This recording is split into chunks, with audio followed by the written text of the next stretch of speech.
Catherine Bernardo update ang event ni Catherine for Lancome and Idol House.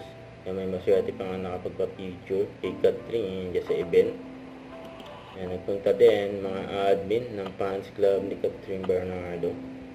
Yan, full support sila para sa idol nila si Catherine. Yan, masaya din ay pagtsikahan si Catherine sa mga fans niya yan sa event for Lancome Idol House. Yan, very accommodating si Catherine sa mga fans niya. Yan, yung pagdating ni Catherine dyan sa event. Yan, we are all idols. Ganda ni Catherine, no? I'm in the process of getting to know myself in this year of my life. I would say that this possibly is my favorite so far. Yes. Ang tagal pala, girl. Saya. Blooming pa kayo.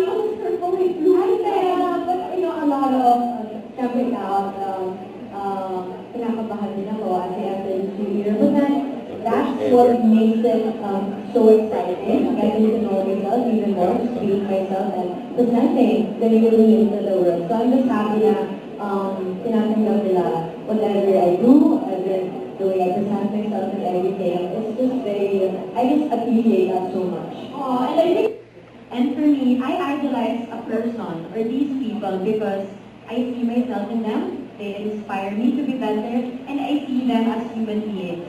So, for me, we women shouldn't aim for perfection, but we should aim for growth.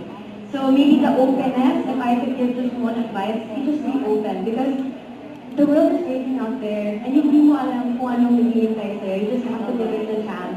So that's what I'm doing now, and so far, it has been working for me. You know, just be open and enjoy every process of it. It's so liberating. It's working too well for you, girl. I'm so super happy with you. Catherine Bernardo, ladies and gentlemen, and on behalf of the team, we have a gift for you. I think we are presenting her with some flowers, but for a moment, we will be calling in the students here to join.